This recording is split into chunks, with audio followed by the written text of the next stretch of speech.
Why am I paying for Lasso? Because I need help with that aspect of my business. That's the same thing you're doing. Remember, these people were looking for help. They were scrolling on the internet. They're thinking about how they're not happy, how they're not a good husband, they're not a good wife. They want to be a better dad, a better employee. They want to be better at so many things outside the gym. It's bigger than like getting them a hang clean or showing them a snatch. It's bigger than that. You're an inspiration to our entire organization. Welcome to the Gym Marketing Made Simple podcast. We're going to be talking the done-for-you marketing and sales strategies proven to work with boutique fitness gyms to increase quality lead flow and grow your revenue. Don't try to be a professional marketer and waste tons of money. Let the experts at Lasso do it for you. And now, here are your hosts, Blake Ruff and Sherman Merritt. All right, guys, here we go. Another episode of Gym Marketing Made Simple. As you guys know, I'm Sherman. Today we have a special guest, Matt Giodarno from CrossFit Newtown. First of all, Matt, thanks for hanging out with us, man. I know everyone's busy, so we appreciate your time. Thank you, guys. Yeah. So let's sort of jump right into it. For people that may not know Matt, I want you to give us a quick little 2 or 3 minute, intro to you and that. Absolutely. So I've been in the fitness industry for 30 years. Been a CrossFit affiliate for 15. I've worked in every avenue of fitness. I got my first job at a smoothie bar and a bodybuilding gym. Had no idea what I wanted to go to college for. So I was working in a bagel place too. And one of my coworkers was like, my dad went for exercise science. I'm like, what's that? They're like, you learn about working out. I'm like, cool, I'm in. I like working out. That's what I'm going to go do. Ended up going to play college soccer, studying exercise science, never looked back, never changed my major, knew what I wanted to do. Continued my education, got a coaching job for the school I was at, paid for my master's degree. And coming out, I worked in corporate fitness. I worked for a company that put fitness centers in Fortune 500 companies. I went from managing one to managing multiple. I've been the chief wellness director for a YMCA, been a personal trainer, been a strength coach. I mean, I've been all over the place. And then I was also a college professor at a junior college. One of my students was doing CrossFit back in the day when it first came out, and he's like, Coach G, because that's what they used to call me. They're like, you ever heard of CrossFit? And I heard of it, but like everyone else, they hate on it, but they don't know it. And he's like, you got to come do it. You got to come do it. So I went to that student's CrossFit gym, immediately fell in love with it. And it was everything that you hear about, right? Like the coaches are good. The community vibe was cool. Fell in love with it. And then a year or two later, I worked at some CrossFit gyms, eventually stumbled upon my business partner by accident. It turns out, it's funny how I met my business partner. He had a small CrossFit gym back in the day when you could open a small CrossFit gym. He had about 800 square feet. It was a makeshift workout space in the back of a chiropractic office. And the coach, what happened was I saw an ad on Craigslist. And I was like, when people used to look for gigs on Craigslist, right? So I'm looking for a gig and I find this CrossFit coach. So I call him up and I said, I'm calling about the CrossFit coach position. And he goes, we don't have one open. And I was like, all right, well, I saw something on Craigslist and we started talking. And he's like, listen, you're interesting enough that I think I want to meet you. So let's have you come down. So I show up and it's typical, like walk in the gym. I see guys with their shirts off, chains on their necks, slamming a sledgehammer. And I'm like, what am I getting into here? So anyway, turns out this coach was leaving. He was the only coach there and he was leaving. And he was like, trying to do it secretly. He was posting his job opening, hoping that he can fill it, right, prior to him telling my business partner now that he was leaving. So we found that out, and what happened was I never called the number on the Craigslist ad. I Googled the actual gym and called the office line. That's how I spoke to the owner. And we were together for a few years. I was a coach, grinded it out. I coached, I was doing team strength and conditioning, CrossFit classes, personal training, all that stuff. And eventually we moved to another location. He was like, you're going to manage this thing for me. And then right before COVID, probably the worst time, is before we knew COVID was out there. I Yeah. was like, I saw a vision for the gym, and we were moving to our third location, and we were going to do a big renovation. So I knew he needed capital, right? As a partnership, like I knew we were going to do a big renovation. I didn't know if he needed capital, but I had capital to offer. So Yeah. I offered him for half the gym, and with clear roles on who was going to be responsible for what. He accepted, and we just hit the ground running until COVID started. COVID Yeah. shut us down. My family's money was in the gym. We had just started really rolling and stuff. We shut down. And within 24 to 48 hours, my coaching staff is amazing. We developed a full online model. We used to have 30 people showing up to Zoom classes, which is crazy when you think about we actually went through this. Oh yeah. And For sure. It is. It really is. it was crazy, and to think about, for me, I'm a competitive person, right? I was a competitive CrossFitter that burnt me out. I'm no longer competitive in that. I think it actually, that part was like bad for the community. But I really think COVID either shut you down or made you better. And all I was like, I had one goal in mind. I was like, listen, these people that work for me are depending on me to get paid.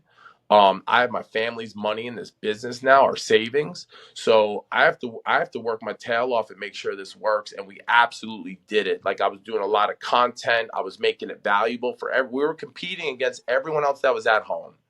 So instead of wasting a lot of time writing letters to your local reps, like I need this money, I need that money, I was like, Yeah. how do we make this business better? And we absolutely did. I say COVID was the best thing that happened to my gym. Oh man, Absolutely that's the crazy. best thing that happened to our gym. And then like fast forward, we eventually opened back up. We changed our business model. We're a PT first model. So we changed our business model. We wanted to give full-time opportunities to coaches. We wanted to be able to provide coaching development all the time as far as formal education, informal, in-house stuff. And we were doing good. We were doing really, really good. And like what got me into Lasso, right? Like how did that phone call happen? So Yeah. we were doing really good, and I met. So we have seven coaches. We had six coaches at the time. I would say four of them are doing this. They're making it as a living, right? You're like, is living Yeah. monetary? It kind of is. Like, if you could buy houses and cars, you're doing this for a living, right? If you could support Correct. a family, like I don't Correct. care if it's 100,000, 40,000, like whatever the number is. If you're comfortable, you're secure, you're doing this for a living. So I met this girl Shayna years ago. She dropped into my gym shortly after COVID. So this is probably like 4 or 5 years ago. And she was from Arkansas, and we hit it off. I said, if you're ever, I would love to hire you. Like she was a coach, she was a CrossFit gym owner. COVID kind of, ruined that for her, and she was looking just to coach, and nothing panned out then because I just didn't see how we were going to create a full-time opportunity for yet another coach, because it's not common in the fitness industry to be a full-time fitness professional. It's just not. Yeah. So True. it's funny how things happen. So probably 4 months ago, she called me and says, hey, or she texted me and goes, hey, would you guys have an opening? I'm going to relocate to the area. I would love to work at your gym. Mm. So I was like, and I like pressure. I love pressure. Right? I love it. I love it. So I said, listen, I would hire you right away, but I have a team here. I have a director of coaching. I have a youth manager. I have a coordinator. I'm like, you need to come here and meet the team. You got to stay with us for a week. You got to come into the culture, come into the community. And as a formality, you are going to coach a group session for us, and we're going to teach you everything else. But we need to see that at the end. So without Yeah. hesitation, she flew out here. She stayed with us for a week. I knew after the first 5 minutes of watching her coach that it was a deal for me. My director of Yeah. coaching wanted to watch a little bit more for some of the finer details we're looking for. So we offered her a job, and we offered her a job based upon, I'm going to work my tail off to make sure you have a full-time career here. We had nothing. We had nothing to offer her, and we were Yeah. doing fine. I have a coaching staff that all is paid. They're paid well. They like it. They feel Yeah. professionally satisfied. But then the pressure started. And the thing with me is I'm the kind of guy that if I say I'm going to do it, I'm going to Yeah. absolutely do it, right? That's what I'm going to do. So I said, let's go with this. Here's how the ramp up's going to be. Here's what to expect. So she's been here. So we hired her. And then as soon as we hired her, I was already looking because I'd worked with Stuart Brower of Yep. WTF Gym Talk. And I've been Yep. listening to his podcast, and he mentioned you guys, and he's a trusted individual in my circle. So I did have interest. So what I did was I went to your website. I filled out some interest, but I didn't complete it. So I got some nurturing and stuff like that. Got a lot of text messages, a lot of emails. And then really it's like I looked at like what we were bringing in, and I was like, I'm a 70% closer, right? So those are good numbers in the fitness industry, but 70% of a low number is nothing anyway, right? And I'm gonna and I'm Yeah. Yeah. I'm gonna lose 4 people a month. That's my churn rate. Like I'm gonna lose four Yeah. people a month, and I promised her a full-time position, right, within the matter of a month. So the Yeah. pressure was on me. So I had to reach out to you guys and pull the trigger and have the conversation. Even when I had the conversation with you guys, I had certain people on my team there to make sure, hey, listen, if we're making this decision, let's make it together because we just promised someone a full-time opportunity. And I don't think she really knows the depth of the story of why we kind of went with Lasso, but I needed more people to talk to. I needed more people to talk to, and just an update. She's well on her way to being full time. Well Yeah. on her way, Like, and I've been with good. you guys we started October 1st. Yep. Yep. No, I remember that. No, I remember I'm a that. new So, guy. you know, yeah, I'm a yeah, new guy. fairly new. Fairly new. I mean, the beautiful thing for us is that when someone you like one of our big things that we tell people often when they come and talk to us, we're like, hey, if you need to let me make sure I try to find the right term, hit a home run on day one, we're probably not a good fit for you. And like you were coming to us saying, hey, like I want to do this. I had plans, but we saw that, okay, like this guy's business isn't in trouble. He's just trying to take it to the next level, which made it appealing for us to work with you guys. And then now, having been with us, about 2 months, let's talk a little bit about the success that you guys have had in those 2 months already, because For it's sure. pretty incredible. So what I like to explain it as is I like to grill. And I have a good grill at home. But there's one thing wrong with the grill. It's fine. It works, right? I can grill like really good dinners on it. But the one thing that is a problem with it is the ignition. So when I turn on the propane and hit the starter, like only one burner goes. So what do I have to do? I have to take one of those long candlestick lighters, right? Yeah, And stick it in there, and then the thing erupts, and you hear like the flames going, right? yeah, That's exactly what happened here. As soon as we turned it on, we went from fine to roaring. As soon as we turned it on. And it yeah. was literally the first week I couldn't believe it. And trust me, I had my doubts and my mistrust. I did. Oh yeah, I everyone did does. because Everyone I, does. I I've been through this. I've been through it, and I expressed that to you guys that I had a distrust for like digital marketing, and I had someone that had worked for a digital marketing company on the call that works for me on there because I was a coach. I was also a salesperson, but like marketing kind of wasn't my thing. I didn't understand it. Like I just didn't get it.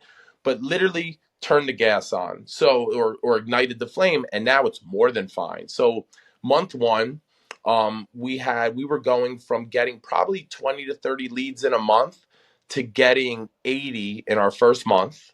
All right. And then out of those 80, to get where I wanted to go, we had to close 15. I closed 15. All right. Out of those Yep, 80 leads. But out of those 80 leads, that was a lot of me picking up the phone. That was a lot of yep. our CRM doing the automated nurturing and stuff like that. Anyone's not using a CRM, like use a CRM because like Correct. you're not going to be able to survive without this. You're not. So You're you not. can't. So, and out of those 80 people, some of them are going to be cold. But what happened was I got better on the phone because now I'm getting more reps. I got better at sales. And I'm not a sleazy salesperson. Like, I believe I have a valuable product and it's worth a certain amount of money. And I'm going to try to provide that value and then sell you on that service. So, month one was great. And here's the interesting what happened month two. Month two was not as many leads. And what you have to understand is I understand this fully is when you commit, like I ask people to commit 3 months to us. You guys asked me to commit 6 months, and I understand why. It's the same thing we're asking our clients.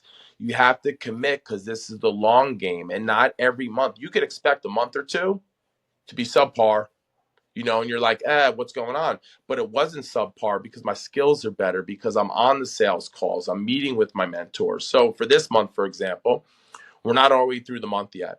Yep. My target is 80 leads. I have about Yep. 40. But this is what the cool part is. I have about 40, and I have a consult later today, and I have a bunch booked for next week, and I'm 2 clients away from meeting my monthly target. Yeah. Yeah. And that's because I'm getting more reps. I'm taking advantage of all the sales calls. I'm on there, whether I'm listening or participating. I'm on there because it all helps. And even I've been doing sales for a long time.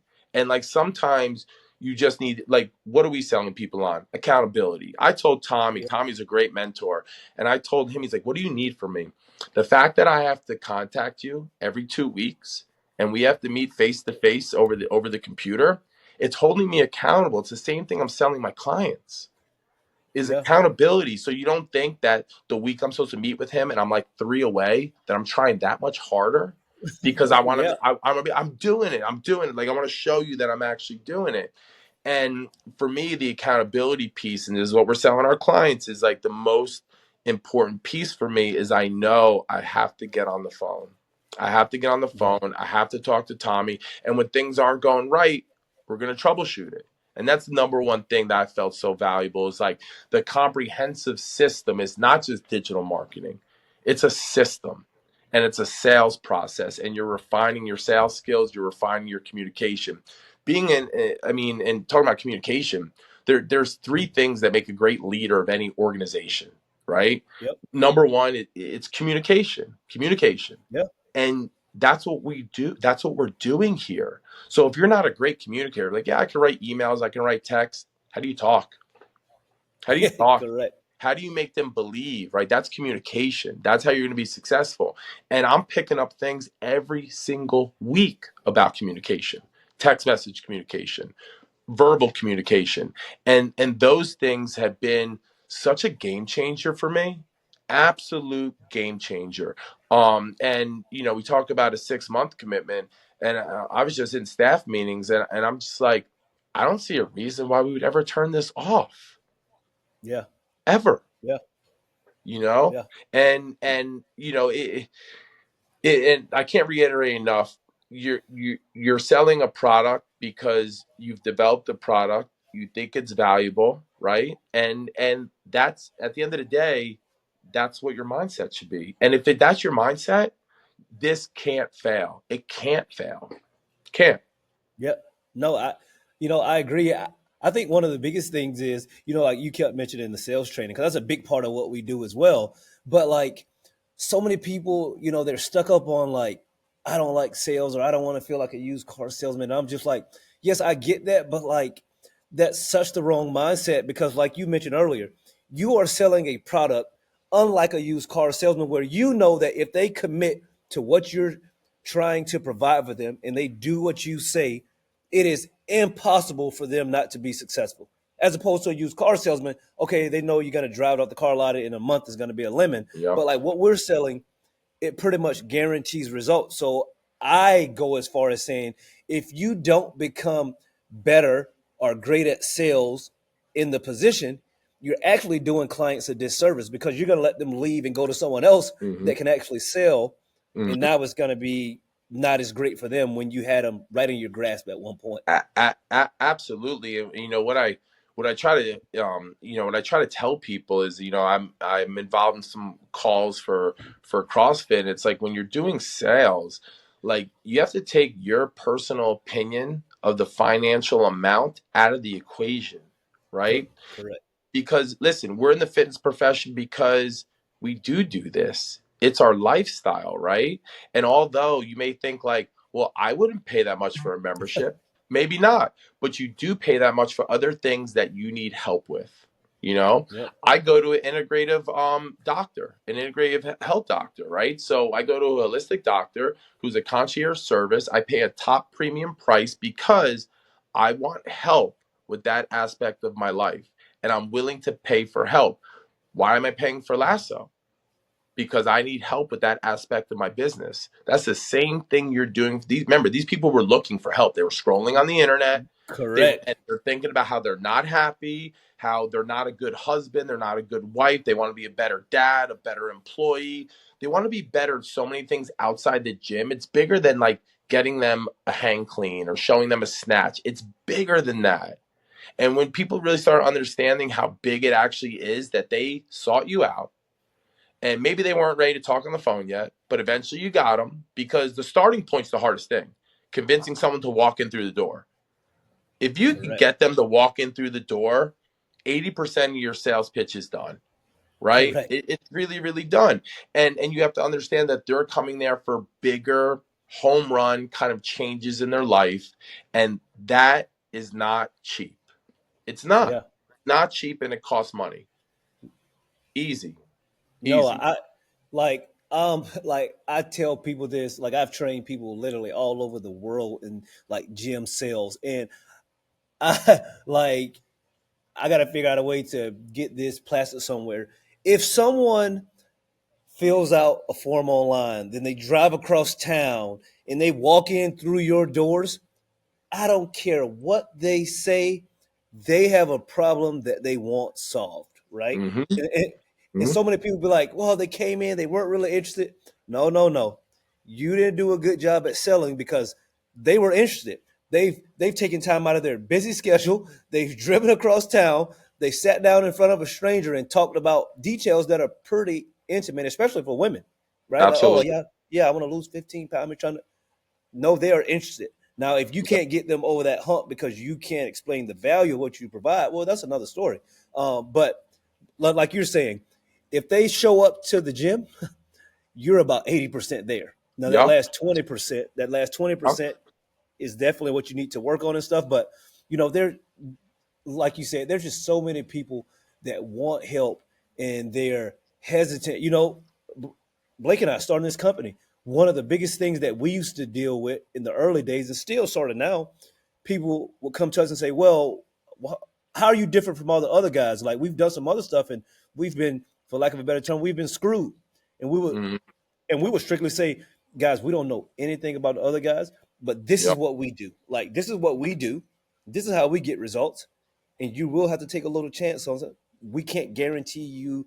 And now that we have the ball rolling, we get those questions few and far between. But we do have people similar to you, Matt. You're saying, "Well, I was a little hesitant, but you had seen enough social proof to know, like, okay, these guys are sort of the real deal, I think." And Yep. then when you work with us, now you're like, "Oh yeah, these guys really are the real deal. There's no scheming and scamming." Absolutely. And I know just from talking to you guys, like, the amount of research you've done on the wording and the images. And that's why I wasn't like really hell bent over, yeah, I want you to use my images. No, use the images and the wording that gets people to look at my gym. Yeah, That's yeah, it. I like to, it's set it and forget it. Set it and forget it. Just go. Let's do it. Get people in. I mean, they're people. I mean, even for myself, I look at my own behavior. I'm on social media. You don't think things are popping up on my social media that interest me, and I keep on looking at it, right? Because I have problems that I need solved. Everyone's got problems that they need solved, and I tell people when they come in and consult, you're gonna love it. My job today is to find out the problems that you need solved and tell you how we're going to solve them. yeah, That's it. yeah, Because it's so simple. Like people need to stop overthinking the sales process and like listen to their problems. Let's see how you're going to solve them. And that's exactly what you guys did for us. Like, yeah, what do you need? Do we have problems that we could solve? Absolutely. Okay, we should work together. yeah. No, I think that's really the biggest thing, for us and gym owners listening to this.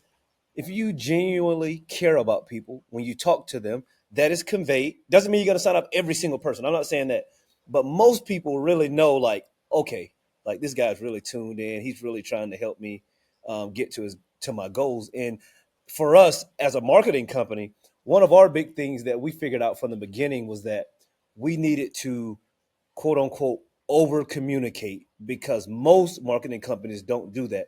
So those bi-weekly calls in the beginning are game changers for us. And that really sets us apart. I know I know pretty soon we're going to change the industry standard where all of these companies are going to have to start getting on calls with people face to show them their work and show them their results.